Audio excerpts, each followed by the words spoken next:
ابراہیم علیہ الصلوۃ والسلام کی وَإِبْرَاهِيمَ الَّذِي وَفَّى، حضرت ابراہیم علیہ الصلوۃ والسلام کی ایک صفت یہ بتائی جا رہی ہے کہ وہ وفادار تھے. وفاداری ان کی بہت بڑی صفت تھی. وفاداری، کسے وفاداری کریں گے؟ ہم لوگ وفاداری سب سے پہلے اللہ تبارک و تعالی سے کریں گے انشاءاللہ. ہماری وفاداری سب سے پہلے اللہ تبارک و تعالی سے.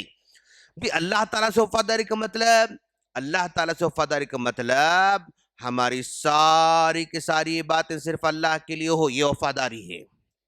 ہماری قربانیاں اللہ کے لیے ہو، یہ وفاداری ہے. اور ہمارا جینا اللہ کے لیے ہو، یہ وفاداری ہے. ہمارا مرنا اللہ کے لیے وفاداری ہے. ہماری ساری دعائیں اللہ کے لیے ہو، یہ وفاداری ہے. اور ہماری ساری قربانی اللہ کے لیے، یہ وفاداری ہے. ہمارا ڈرنا، ہمارا خوف کھانا، ہمارا امید رکھنا، ہمارا توکل کرنا، یہ سب کچھ اللہ تبارک و تعالیٰ سے اگر بندھے ہوئے ہیں ہم، تو یہ اللہ سے وفاداری ہے. ہماری عبادت اور ہماری قربانیاں، ہماری دعائیں، ہمارا ڈر، ہمارا خوف، یہ سب کچھ اللہ تبارک و تعالیٰ سے جڑا ہوا ہو، یہ اللہ سے وفاداری ہے. اور ابراہیم علیہ السلام اللہ سے وفاداری میں سب سے ٹاپ لیول میں تھے.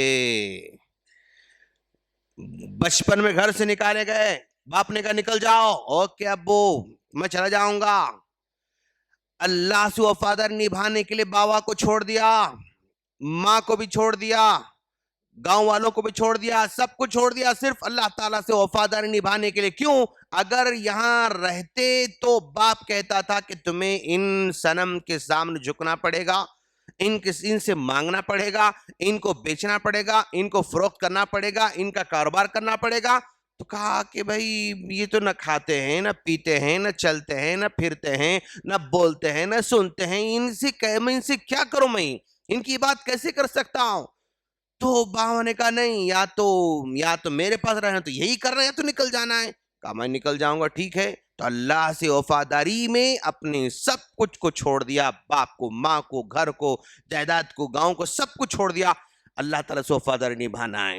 اور پھر اس کے بعد ہماری دوسری وفاداری، اللہ کے بعد نبی صلی اللہ علیہ وسلم کے ساتھ ہماری وفاداری. نبی صلی اللہ علیہ وسلم وفاداری کا مطلب ہر معاملے میں جہاں جہاں آپ کی سنتیں ہیں مکمل طور پر سنت کے سامنے سرنڈر ہو جانا، یہ نبی سے وفاداری. امام صاحب کچھ کہہ رہے ہیں، نبی کچھ کہہ رہے ہیں، تو وہاں پر امام صاحب کو ہٹا دیں گے، نبی کی بات لینا، یہ وفاداری. دنیا کچھ کہہ رہی ہے، نبی کچھ کہہ رہے ہیں، دنیا والوں کو ہٹا دینا، نبی کو لینا، یہ نبی سے وفاداری. نبی کی بات یہ ہے اور دنیا والوں کی بات یہ ہے. دنیا والے عقل سے کچھ کہہ رہے ہیں، کہیں گے نہیں، یہ عقلی باتیں ہمیں نہیں چاہیے، نبی کی باتیں کیا ہے وہ ہمیں چاہیے. نبی سے وفاداری. سنتوں پر عمل کرنا، یہ ان سے وفاداری. ان سے محبت کرنا، یہ ان سے وفاداری. ان سے قلبی تعلق رکھنا، یہ ان سے وفاداری. نبی سے ہماری وفاداری ہونا چاہیے. اور اس کے بعد ہماری وفاداری ہمارے گھر والوں کے ساتھ، بیوی بچوں کے ساتھ ہماری وفاداری ہونا چاہیے. بیوی اور بچوں کے ساتھ ہماری وفاداری. بیوی بچوں کے ساتھ ہماری وفاداری جو زندگی بھر ہمارے ساتھ دیتے ہیں. ہم عام طور پر دوستوں کے ساتھ وفادار تو ہوتے ہیں، لیکن گھر والوں کے ساتھ وفادار نہیں ہوتے ہیں، جو کہ قربانیاں گھر والے ہمارے لیے زیادہ دیتے ہیں. شروع زندگی بھر بغیر کسی تنخواہ کے، بغیر کسی لین دین کے، بغیر کسی یعنی ڈیلنگ کے، وہ 24 گھنٹے ہمارے ساتھ خدمت کرتے رہتے ہیں. یہ ہماری وفاداری کے زیادہ حقدار ہیں. ہماری بیوی بچہ ہماری وفاداری کے حقدار ہیں. اور ہماری وفاداری ہمارے دوستوں کے ساتھ بھی ہماری وفاداری ہونا چاہیے. ہماری وفاداری ہماری پڑوس کے ساتھ بھی ہونا چاہیے. اور ہماری وفاداری ہمارے باس کے ساتھ بھی ہونا چاہیے. ہم جس کے پاس کام کرتے ہیں اس کے ساتھ بھی ہماری وفاداری ہونا چاہیے. ہمارے کسٹمر کے ساتھ ہماری وفاداری ہونا چاہیے. اور جو ہمارے ساتھ پارٹنر ہے، جو پارٹنر ہمارا اس کے ساتھ ہماری وفاداری ہونا چاہیے، جس چیز سے ہمارا تعلق ہے اس سے ہماری وفاداری ہونا چاہیے۔ ہمارا پڑوس گھر کا پڑوس بھی ہو سکتا ہے، ہم جہاں جاب کرتے ہیں وہاں ہمارے بازو والا کرسی والا پڑوس بھی ہو سکتا ہے، ہم جس سفر میں جاتے ہیں وہ سفر میں بازو والا سیٹ والا بھی میرا پڑوس ہو سکتا ہے، کہیں بھی۔ تو یہ سارے پڑوسی بھی ہمارے وفاداری کے لائق ہیں، ہمارا کسٹمر، ہمارا باس اور ہمارا پارٹنر، سب کچھ یہ ہماری وفاداری کے حقدار ہیں۔ اگر ہم لوگ ان تمام کے ساتھ وفاداری نبھاتے ہیں تو گویا وفاداری کا حق ادا کر رہے ہیں، اور ایسی وفاداری جیسا کہ ابراہیم علیہ السلام انجام دیا کرتے تھے۔ وَإِبْرَاهِيمَ الَّذِي وَفَّى، ٹاپ لیول کی وفاداری کس کی تھی؟ ابراہیم علیہ السلام کی تھی۔ انشاءاللہ یہ ابراہیم علیہ السلام کی صفت کو ہم اپنے اندر پیدا کریں گے انشاءاللہ۔ اچھا، یہ وفادار بننے سے کس کا فائدہ ہے؟